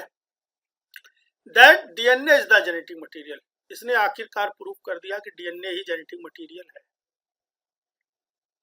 हालांकि आरएनए भी जेनेटिक मटेरियल हो सकता है, कुछ दिन बाद आया कि यार आरएनए भी तो जेनेटिक मटेरियल हो सकता है, तो उसकी एक अलग एक्सपेरिमेंट है, RNA is a genetic material के लिए एक अलग एक्सपेरिमेंट है, वो अलग कभी मन होगा तो पढ़ा दिया जाएगा। अभी ये 3 DNA is a genetic material हम लोग को पढ़ना है, वो पढ़ लेते हैं। This experiment showed that in bacteriophage T2, यहाँ पे क्या लिया गया, बैक्टीरियोफाज T2 लिया गया। इसमें क्या बताया, genetic information is present in DNA, उन्होंने बोला कि जेनेटिक इंफॉर्मेशन डीएनए में प्रेजेंट होती है। Protein is not the hereditary material, protein जो है वो हेरिडिटरी मटेरियल नहीं है, इतना अनइक्विवोकल मैंने उसे प्रूफ कर दिया है ना। इसने बता दिया कि डीएनए के वजह से ही चेंज हुआ, डीएनए के ही वजह से चेंज हो रहा है। चलिए भाई, बोला T2 bacteriophage contain approximately 50%, T2 को क्यों लिया, क्योंकि 50% डीएनए होता है और 50% इसमें प्रोटीन भी होती है इस बैक्टीरियोफाज में। बढ़िया सुंदर सा ऐसे बैक्टीरियोफाज रहा होगा ऐसा, उसके अंदर डीएनए पाया गया होगा, बढ़िया हेड रहा होगा, है ना, कुछ ऐसे कहानी चल रही होगी। ऐसे मैं क्या करने लग गया, छोड़ो। सेंट्रल प्रिंसिपल ऑफ एक्सपेरिमेंट, जो मेन प्रिंसिपल क्या है, बोला गया कि अब इंपॉर्टेंट बात क्यों है कि ये बैक्टीरियोफाज क्यों लिया गया। DNA and protein differs chemically. Actually में डीएनए और प्रोटीन आपस में डिफरेंट होते हैं। डीएनए के अंदर जो बैकबोन होता है वहां पे फास्फेट होता है और डीएनए में कभी भी सल्फर नहीं होता है। प्रोटीन में अगर प्रोटीन में क्या होता है, प्रोटीन में लेकिन सल्फर होता है, फास्फेट नहीं होता है, सल्फर होता है। तो डीएनए में फास्फेट रहता है, आपने अभी तक पढ़ ही लिया है। और प्रोटीन में क्या रहता है, प्रोटीन में क्या रहता है, सल्फर रहता है ना भैया। प्रोटीन में क्या रहता है, सल्फर रहता है। वो कौन सी अमाइनो एसिड्स हैं जिनमें सल्फर पाया जाता है, कौन बताएगा। आज सुबह से कोई क्वेश्चन ही नहीं किया। अरे वो कौन सी अमाइनो एसिड है जिनमें सल्फर रहता है, चलो कुछ तो बताओ, लगातार बोल रहा हूँ। सिस्टीन बता रहे हैं, सिस्टीन और मेथियोनिन रंगोली जी बता रही, रंगोली जी को बता रहा आज भैया, क्या बात है। और कौन बताएगा, याद रखना सीएम सीएम सीएम सीएम महोदय आदरणीय विजय थलापति विजय आदरणीय योगी आदित्यनाथ जी, सब सीएम ही तो है ये लोग। सी मतलब सिस्टीन, एल मतलब मेथियोनिन, ठीक है, नीचे लिखा हुआ था इसलिए तो मैंने हटा दिया, हो सकता है कोई नीचे पढ़ लिया हो। ठीक है, तो सिस्टीन और मेथियोनिन, तो होता क्या है कि सिस्टीन और मेथियोनिन वो अमाइनो एसिड्स है जिसमें सल्फर और फास्फोरस पाया जाता है। इन्होंने इसके रेडियो आइसोटोप्स का यूज किया। फास्फोरस का रेडियो आइसोटोप लिया P32 और सल्फर का रेडियो आइसोटोप लिया S35, है ना। बोला गया है जो सल्फर होता है वो प्रोटीन में पाए जाने वाली सिस्टीन और मेथियोनिन में पाया जाता है, और फास्फोरस जो होता है वो डीएनए के बैकबोन में पाया जाता है। डीएनए में सल्फर नहीं होता है और प्रोटीन में फास्फोरस नहीं पाया जाता है। ये इनका प्रिंसिपल था मेन, और इसके बेस पे ये इन्होंने एक्सपेरिमेंट रन कराया। ठीक है, आज जल्दी छुट्टी हो जाएगी, बढ़िया, तीनों बातें बड़ी जल्दी खत्म हो गई। चलिए देखते हैं, इनको बड़े पर्दे पे उतारा जाए। आ जाओ मेरे भाई, आरसीएन चेस। पहला एक्सपेरिमेंट इन्होंने क्या किया, एक्सपेरिमेंट 1 में इन्होंने क्या किया, एक्सपेरिमेंट 1 में P32 लेबल्ड बैक्टीरियोफाज लिया। आप तुरंत समझ लो P32 लेबल्ड अगर बैक्टीरियोफाज है तो P32 कहाँ पाया जा रहा होगा, उस बैक्टीरियोफाज के डीएनए में। इसीलिए हमने यहाँ पर डीएनए को देखो हाईलाइट करके रखा, डीएनए में P32 पाया जा रहा है, डीएनए में ही P32 देखने को मिल रहा है। ठीक है भाई, इतनी बात समझ में आ रही है। आगे क्या देखने को मिल रहा है, आगे क्या किया इन्होंने, अब इस तरह के बैक्टीरियोफाज को डीएनए में ही P32 पाया जा रहा है, और इस तरह के बैक्टीरियोफाज का और ई कोलाई का मिलन कराया गया भैया। 10 मिनट तक बैक्टीरियोफाज और ई कोलाई पास में बैठे बात करते रहे। बैक्टीरियोफाज जो था वो ई कोलाई से जाके अटैच हो गया, अपना डीएनए ई कोलाई के अंदर पहुंचा दिया। बोला गया कि ई कोलाई इन्फेक्टेड हो गई। अब ब्लेंडिंग की गई, ब्लेंडिंग बहुत ही लाइट ब्लेंडिंग की जाती है, ध्यान रखना, इतनी तेज ब्लेंडिंग मत कर देना कि बैक्टीरिया ही टूट जाए। हल्की ब्लेंडिंग करना। हल्की ब्लेंडिंग का मतलब क्या है, हल्की ब्लेंडिंग का मतलब क्या है कि बैक्टीरिया केवल हिले। जब बैक्टीरिया केवल हिलेगी तो बैक्टीरिया के ऊपर जो हेड और टेल और ये सब पाया जा रहा है ये सब टूट टूट के हट गिर जाएगी, अलग हो जाएगी, ये सब टूट टूट करके गिर जाएगी, है ना। बात समझ में आ रही कि नहीं आ रही। जैसे डॉग जो है नाली के अंदर बैठा हुआ है और बाहर आकर के वो अपने आप को हिला देता है कस के, तो सारा पानी हट जाता है। इतनी देर नहीं हिला देता कि अंदर से हड्डियां और ब्लड भी बाहर आ जाए, ऐसा कुछ, खाली जो नाली के अंदर बैठा हुआ पानी है वो बाहर ना हट जाए। तो इतने स्लो ब्लेंडिंग करानी है यहाँ पर, ठीक है, जिससे ये सब हट गया। तो हमको पता चल गया अब अंदर क्या है, केवल डीएनए। मान लिया डीएनए के कॉपीज 1 2 3 कॉपीज थी बैक्टीरिया के अंदर, ठीक है, डीएनए के अंदर 3 कॉपीज थी और ये जो है वो बाहर निकल आया है सब। अब इसको हमने क्या किया, इस बैक्टीरिया को इंक्यूबेट कर दिया। अब इस बैक्टीरिया को इंक्यूबेट, यहाँ पर एक स्टेप और बढ़ा सकते हैं हम लोग, इस बैक्टीरिया को क्या कर दिया, इंक्यूबेट कर दिया। इंक्यूबेट कर दिया तो एक बैक्टीरिया से 1 करोड़ बैक्टीरिया बन गई, और जब एक बैक्टीरिया से 1 करोड़ बैक्टीरिया बन गई तो जो 3-4 माइक्रो जो फेज बैक्टीरियोफाज थे उससे भी तो बहुत सारे बैक्टीरियोफाज बन गए होंगे, बहुत सारे बैक्टीरियोफाज बन गए होंगे। तो 2 4 10 बैक्टीरियोफाज अंदर पहुंचे थे, उससे भी करोड़ों बैक्टीरियोफाज बन गए होंगे। जब करोड़ों बैक्टीरिया बन गए तो करोड़ों बैक्टीरियोफाज भी बन गए, क्योंकि वो भी तो मल्टीप्लाई कर रहे हैं अंदर। जब करोड़ों बैक्टीरिया बन गए,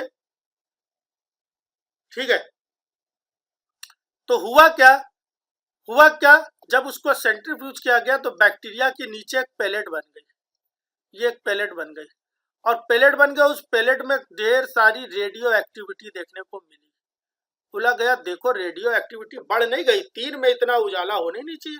मान लो घर में आपके 3 बल्ब लगे हुए, उससे जो भी उजाला होता हो, उससे जो भी उजाला होता हो, आप बाहर घर से खड़े हो, जितना भी उजाला आपको लग रहा हो उस घर में, तीन तीन बल्ब से इतना उजाला होता है। लेकिन एक दिन आप घर के बाहर खड़े हो, उसके कंपैरिजन में घर में अब बल्ब नहीं है, बड़ी बड़ी फ्लड लाइट्स लगी हुई हैं, और अब घर के बाहर आप खड़े क्यों देखो, कहोगे घर में क्या जल रहा है यार, बहुत ज्यादा उजाला आ गया। बोला गया कि ये जो बल्ब थे वो मल्टीप्लाई कर गए, और मल्टीप्लाई करने की क्षमता किसके पास होती है, डीएनए में। तो रेडियो एक्टिविटी बहुत ज्यादा बढ़ गई, ठीक है। और सुपरनेटेंट में बहुत हल्की फुल्की रेडियो एक्टिविटी देखने को मिली। हल्की फुल्की रेडियो एक्टिविटी क्यों देखने को मिल रही थी, बहुत ही लिटिल रेडियो, क्योंकि हो सकता है कुछ डीएनए जो है वो बाहर ही रह गया हो सकता है कुछ बैक्टीरिया बर्स्ट कर गई, है ना।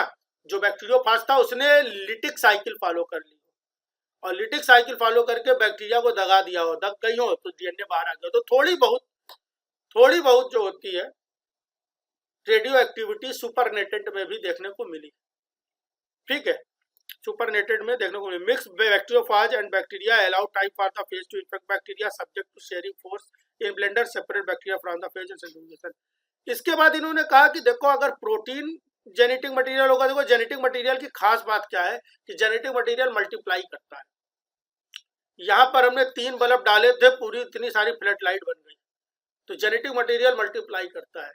अब किल प्रोटीन इन्होंने लिया, प्रोटीन कहाँ होता है, प्रोटीन जो बैक्टीरियोफाज का कोड है उसके ऊपर पाया गया और H35 वेरिएंट लिया, फिर से इसको डाला, फिर से ब्लेंड किया, फिर से इसके अंदर डीएनए पहुंच गया था, फिर से डीएनए मल्टीप्लाई किया, लेकिन प्रोटीन नहीं पहुंच पाई, क्योंकि प्रोटीन तो बाहर ही रहती ना। प्रोटीन देखो अलग हो गई, प्रोटीन अलग हो गई, केवल डीएनए अंदर पहुंचा था, केवल डीएनए अंदर पहुंचा था।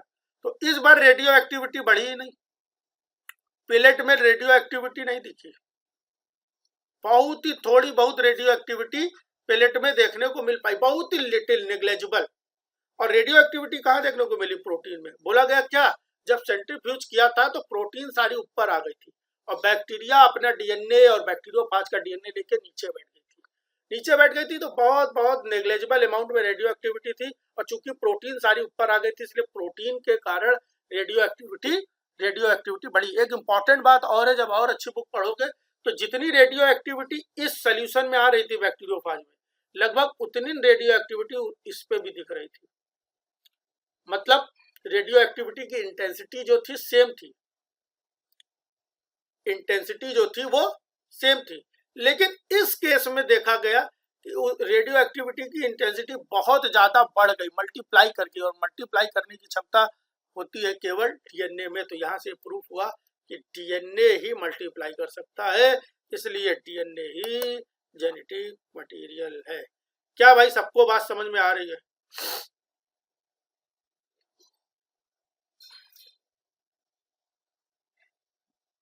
क्या कुछ रटने लायक लग रहा है, कुछ टिपिकल लग रहा है? सबको बात समझ में आ रही है, दीप्ति मैम को भी आ रही है, सप्तऋषि को भी आ गई है, सबको बात समझ में आ गई, ठीक है।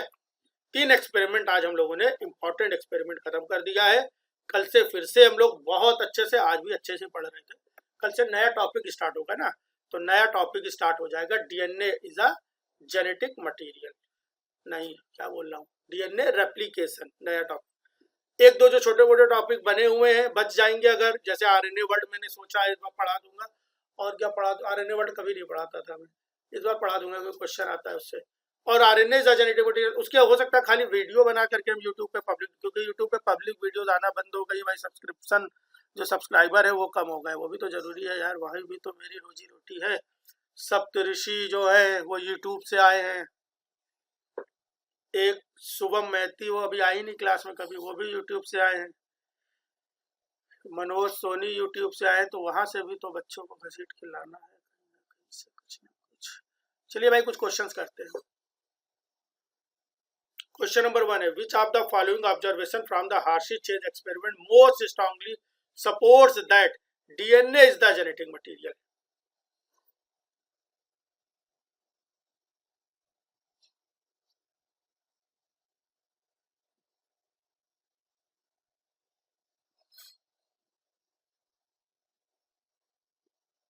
जल्दी जल्दी करिए भैया, खत्म है, आज जल्दी छुट्टी है, 9:25 हुआ है, 10-15 मिनट लगेगा बस। और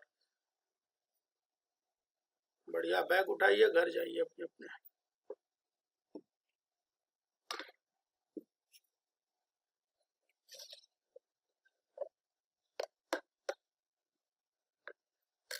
बी आ गया सबका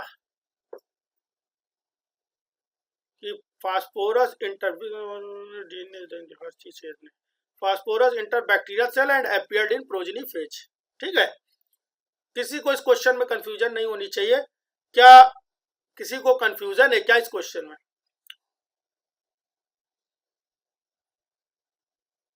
दिव्यांशु को कंफ्यूजन है क्या? अगर कंफ्यूजन है तो अभी कंफ्यूजन नहीं बताई जाएगी। दिव्यांशु कंफ्यूजन है क्या? कोई ऑप्शन में, कोई 2 ऑप्शन, 3 ऑप्शन, चारों ऑप्शन में कंफ्यूजन है क्या? है जल्दी बताओ। दिव्यांशु कहीं चले गए, मैं लग रहा चाय पीने। चलो छोड़ो, बोला क्या जा रहा है which of the following observation from Hershey Chase experiment most strongly support that DNA is the genetic material. कि सुपरनेटेंट में सल्फर पाएगा, ये थोड़ी नहीं जेनेटिक मटेरियल को सपोर्ट कर रहा था, ये तो बताएगा प्रोटीन ऊपर आ गया है। ठीक है, फाज इन्फेक्टेड इकोलाई, ये तो कोई बात ही नहीं है, अधूरी अधूरी बात कर रहा है। Protein coats remain attach to the bacterial surface, ऐसे कैसे ब्लेंडिंग कर दी, प्रोटीन कोड तो हट जाएगा। केवल बी वाला ही सही हो रहा है। ठीक है, चलिए अगला क्वेश्चन क्या है, क्वेश्चन नंबर 2। क्वेश्चन नंबर 2 क्या बन रहा है, in Avery MacLeod McCarty experiment transformation continued after protease treatment because.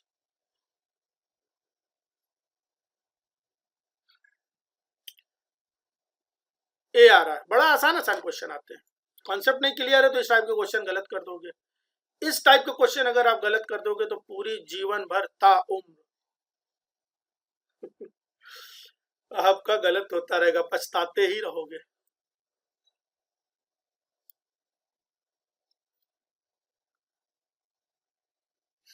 अगला क्या है, if radioactive sulphur had been incorporated into DNA instead of protein in RC change experiment, the most likely explanation would be। किसका सी है भैया, किसका सी है दिव्यांशु जी? सी किस question का? जैसे रंगोली जी ने लिखा 2 का ए, ये सही तरीका है।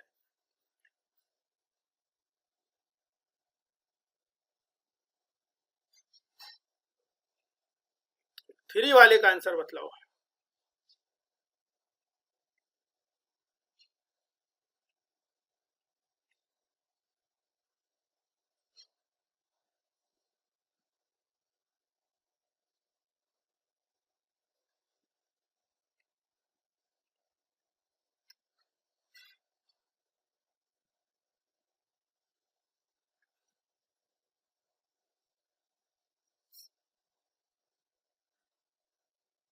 अब इसका आंसर पता है कैसे बताना, चलो मदद करता हूँ।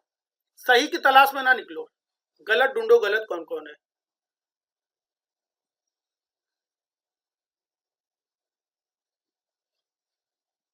दिव्यांशु सी बता के फिर चले गए।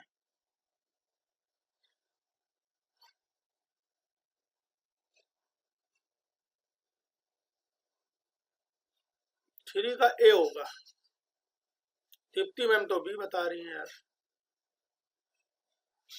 कोई बात नहीं। थ्री का ए दिव्यांशु जी बता रहे हैं, पूरा रीड नहीं किया है, यही सब प्रैक्टिस करनी है आपको, रोज सीख जाओगे। अभी तो कितना दिन हुआ है, अभी 1 महीना भी तो 20 दिन हुए आज। 20 दिन में 5 दिन शायद क्लास भी नहीं होगी, 5-6 दिन, बहुत सारा पढ़ा दिया है। अब आप रिवीजन करने बैठोगे तब आपको लगेगा तो बहुत हो गया, 12 वीडियोस हो गई, मोटा माटी मान के चलो 26-27 घंटे का कंटेंट हो गया। गलत की तलाश में रहो, गलत ढूंढोगे तो यहाँ सही मिलेगा, हर समय सही मत ढूंढो। इस क्वेश्चन में गलत ढूंढो, दीप्ति मैम ने भी बताया और कोई कुछ बता ही नहीं रहा है। चलिए कोई बात नहीं है, दीप्ति मैम का सही है। क्या है कि DNA contain sulphur containing nucleotide. भैया डीएनए में सल्फर नहीं होता है, कहाँ सल्फर लाओगे? किसमें सल्फर था? क्या किसी नाइट्रोजनस बेस में सल्फर दिखा था आपको? पूरा पूरा फोटो बना दिए। क्या फॉस्फेट बैकबोन में सल्फर था? क्या डीऑक्सीराइबोज में सल्फर था? कहाँ से सल्फर ले आओगे? तो सल्फर कंटेनिंग न्यूक्लियोटाइड तो हो ही नहीं सकता है, कहाँ से ले आओगे? गलत की तलाश ढूंढो, सही नहीं ढूंढना इस बारे में। ये भी क्वेश्चन सॉल्व करने का लहजा है और ये एक साथ आपके साथ काम करते रहना चाहिए। जब आपको सही नहीं मिल रहा तो गलत ढूंढो, और अगर सही मिल जाए तो जो गलत लग रहे हैं उनको गलत भी देख लो कि वो गलत तो नहीं है, मतलब वो गलत है, कंफर्म है कि वो गलत है, तब जाके सही को टिक करो। ये प्रैक्टिस है, ये प्रैक्टिस करते रहना पड़ेगा, आपका कभी नहीं गलत होगा क्वेश्चन। जैसे सही मिला, आप तो बहुत बार कई कई बार सबके साथ हो रहा है जीवन में, कई बार थोड़ा सा सही आंसर और पहले ही ऑप्शन या दूसरा ऑप्शन जिसमें नजर गई तुमको लगा यही सही, पर लगा दिए भाई, वो उससे ज्यादा सही वाला एक दूसरा ऑप्शन भी था, तुमने उस पर ध्यान ही नहीं दिया, तुमको लगा भाई यही सही है। समझ रहे हो? सिर्फ यही सही है, ऐसा कुछ नहीं है। सिर्फ यही है सही है, ऐसा कुछ नहीं है। आपको जो 3 गलत है उसको गलत भी प्रूफ करके तब आगे बढ़ना है। तो पहला वाला तो गलत निकला। एक्सपेरिमेंटल कंटामिनेशन अकर्ड, पता नहीं क्या बता रही है, पता नहीं, छोड़ो। Sulphur replace phosphorus in DNA. Sulphur कैसे रिप्लेस कर देगा फास्फोरस को? सल्फर जो है एटॉमिक नंबर 16 है, ऑक्सीजन का भाई है, ऑक्सीजन के नीचे पाया जाता है, वैलेंसी इसकी 2 होती है। फास्फोरस जो होता है उसकी वैलेंसी 3 होती है और 5 हो सकती है, दोनों हो सकती है। कैसे रिप्लेस कर सकता है सल्फर फास्फोरस को? कर ही नहीं सकता है ना। सोडियम जो है वो रिप्लेस कर सकता है मैग्नीशियम को, नहीं सॉरी, पोटेशियम को, रूबिडियम को, सीजियम को, फ्रांसीजियम को, है ना। बेरियम जो है वो रिप्लेस कर सकता है मैग्नीशियम को, कैल्शियम को, है ना। ये सब कहानी हो सकती है, लेकिन सल्फर जो है वो फास्फोरस को रिप्लेस थोड़ी नहीं कर सकता है। सल्फर जो है वो ऑक्सीजन को रिप्लेस कर सकता है, वो भी स्पेशल कंडीशन होगी, अगला संतुष्ट हो, क्योंकि ऑक्सीजन ज्यादा इलेक्ट्रोनिगेटिव है, जिसको छोड़ हटाना चाह रहा है, हटाना चाह रहा है। बात समझ में आ रही कि नहीं आ रही? जिसको हटाना चाह रहा है, यहाँ से हटना चाह रहा है, वो भी रेडी हो कि चलो ठीक है भैया ले जाओ ऑक्सीजन, सल्फर ही दे दो। तो सल्फर फास्फोरस को रिप्लेस नहीं कर सकता बैकबोन में। टी2 बैक्टीरियोफाइल लैक डीएनए तो फर्जी बात है। टी2 बैक्टीरियोफाइल लैक डीएनए है क्या? टी2 बैक्टीरियोफाइल में डीएनए नहीं होगा? होता है भाई डीएनए। तो यही वाला अब हमको सही लग रहा है, ये तीनों तो बिल्कुल गलत ही गलत है। अब फिर से क्वेश्चन पढ़ते हैं। If radioactive sulphur had been incorporated in DNA, किसी तरह से रेडियो एक्टिव सल्फर को डीएनए में इनकारपोरेट कर दिया गया instead of protein, Hershey Chase experiment, the most likely explanation would be, है ना। क्या हो सकता है? एक्सपेरिमेंटल कंटामिनेशन अकर्ड, है ना। रेडियो एक्टिव जो सल्फर है डीएनए में करने के लिए, इनकारपोरेट करने के लिए कहाँ इनकारपोरेट कर सकते हो? अलग से इनकारपोरेट कर सकते हो। कैसे इनकारपोरेट कर सकते हो? उस सल्फर को, उस सल्फर कंटेनिंग प्रोटीन को डीएनए की पैकिंग के लिए यूज कर सकते हो बस। और अगर डीएनए की पैकिंग के लिए यूज कर लिया आपने उस सल्फर कंटेनिंग प्रोटीन को, तो आपने दोनों चीज डाल दी, सल्फर कंटेनिंग प्रोटीन भी डाल दी और डीएनए भी डाल दिया। और हमने बोला था कि इन्होंने किया क्या था? हाईली प्यूरिफाइड डीएनए लिया था, दैट इज प्योरिटी खत्म हो गई, कंटामिनेट हो गया एक्सपेरिमेंट। बोलो क्या तीसरा वाला क्वेश्चन सबको समझ में आ रहा है?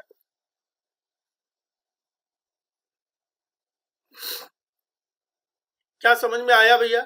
इसमें क्वेश्चन समझ में आया है वो तो अच्छी बात है, लेकिन एक स्ट्रैटेजी आपके मन में और आनी चाहिए कि जब सही ना मिले तो गलत ढूंढ लो। Why was low speed centrifugation sufficient in Hershey Chase experiment? ये सब इसके क्वेश्चन 2-2 नंबर के आते हैं, डीबीटी वीटी के बड़े फेवरेट क्वेश्चन हैं ये।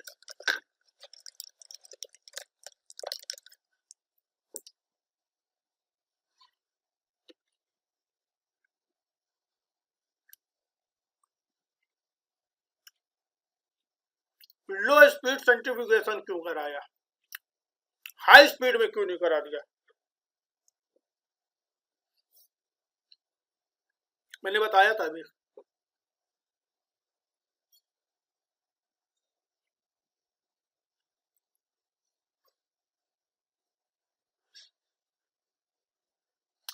जल्दी बताओ भाई, 10 बजा के मानोगे क्या?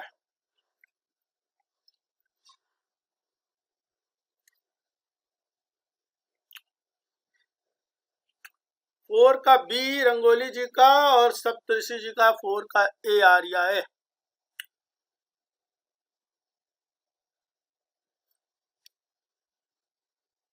देखो मैंने क्या बताया था कि लो स्पीड सेंट्रीफ्यूगेशन करा देने से ये फास्ट पार्टिकल जो फास्ट पार्टिकल थे वो सब अलग हो गए। ब्लेंडिंग कराई, सेंट्रीफ्यूगेशन कराया, फास्ट पार्टिकल जो है वो शरीर छोड़ करके अलग हो गए हैं।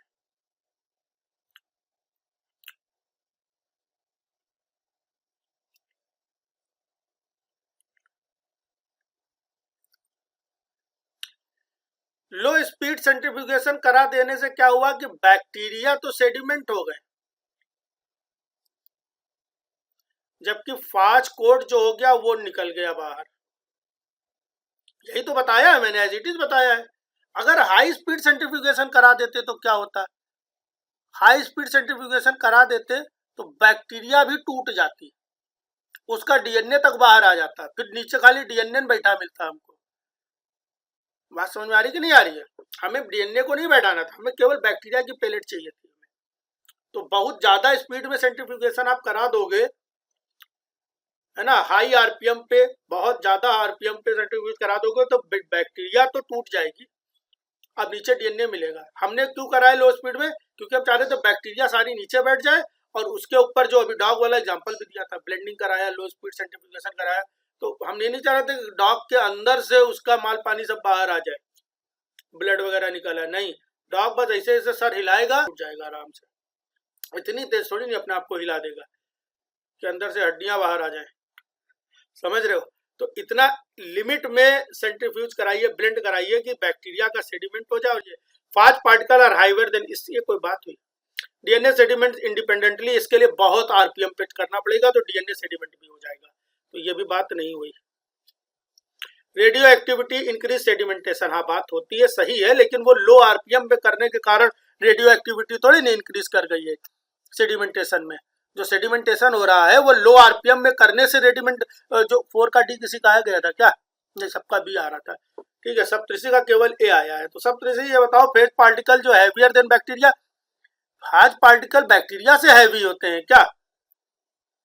एक बैक्टीरिया के अंदर हजारों फेज पार्टिकल बैठ गए, हमारे ऊपर खूब 50 हजारों बैक्टीरिया बैक्टीरिया नहीं, मच्छर मक्खी बैठ गए, तो मच्छर मक्खी हमसे ज्यादा हैवी है क्या?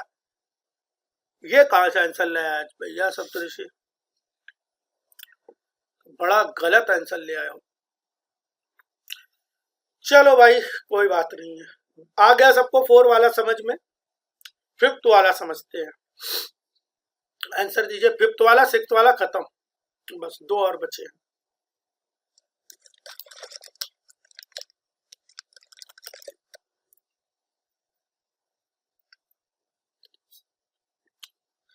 फिफ्थ का देखते हैं कौन आंसर पहले देता है।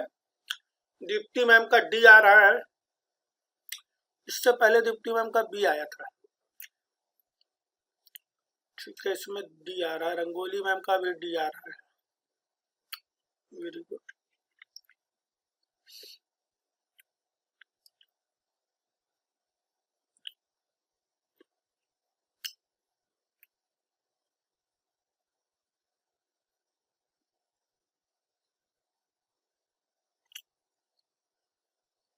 आस्था का भी डी आ रहा है, सबका डी आ रहा है भाई, दिव्यांशु नहीं बता पा रहे।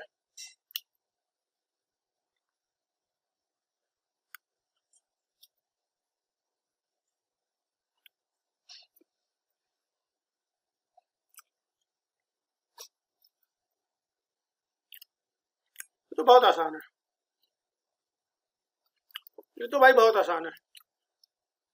विच of the following statement is false regarding Griffith experiment? Heat killed S strain alone does not kill mice. जब मर गया अकेले कुछ नहीं कर पा रहा था भाई, सही बात है, हमें गलत बात ढूंढनी है इसमें।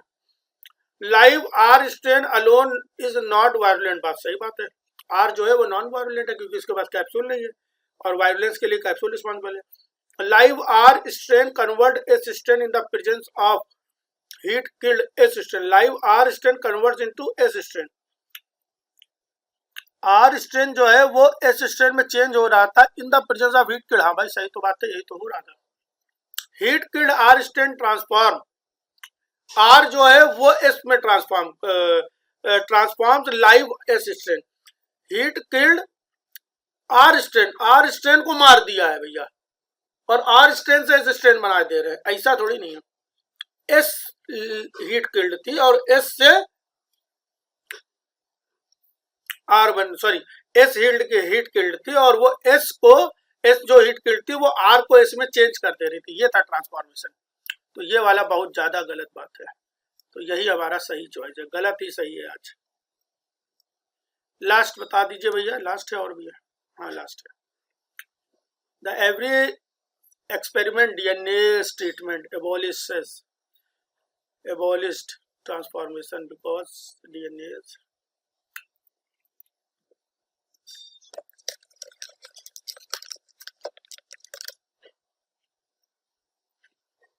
सी आ रहा, सी सामूहिक रूप से सी आ रहा है आंसर। आसान क्वेश्चन आते हैं, ठीक है। तो इस तरह से देखा जाए तो पहला चैप्टर हो गया आज हम लोगों का कंप्लीट। आज हम लोगों का पहला चैप्टर जो है मेरे हिसाब से, जिसको मैं एक चैप्टर मानता हूँ, वो कंप्लीट हो गया है। कल से हम लोग को अब समझना है कि DNA is a genetic material है, ठीक है। कितने थे? शायद 381 क्वेश्चन थे। उम्मीद है अब आप अनसॉल्व दम लगा के, अब आपका वो समय आ चुका है कि पर डे सेल्फ स्टडी 4 घंटे की होनी चाहिए। और अभी ये ऑफर चल रहा है, कब तक के चलेगा? मई तक चलेगा, मतलब ये यूनिट तक चलेगा, पूरा मई चलेगा, 15 जून तक लगभग चलेगा। इसके बाद आपको सेल्फ स्टडी 6 घंटे करनी है, 3 घंटे मैं पढ़ाऊंगा। इतना करते रहेंगे, दिसंबर तक का आपका कोर्स चलेगा, दवा दिसंबर तक की रहेगी, है ना। और दिसंबर के बाद आपको पक्का नेट जीआरएफ मिलेगा। बस इसी तरह से कोऑर्डिनेशन मेंटेन रहना चाहिए, ठीक है। चलिए फिलहाल आज के लिए इतना रखते हैं, मिलते हैं हम लोग कल नेक्स्ट क्लास में। अब आज को आपको करना क्या है, आज का जितना पढ़ाया गया, आज तक जितना पढ़ाया गया पूरा रिवाइज कर लीजिए। जो भी videos double speed triple speed में देखनी है देख डाक करके खत्म कर लीजिए। जो भी जिनका जो भी बैकलॉग है आज कोशिश करें सब कंप्लीट कर ले, कैसे भी करके। कल से नए टॉपिक में हम लोग इंटर करने वाले हैं, डीएनए रेप्लिकेशन में, ठीक है। मिलते हैं फिलहाल हम लोग अब कल नेक्स्ट क्लास में। Thank you, bye bye.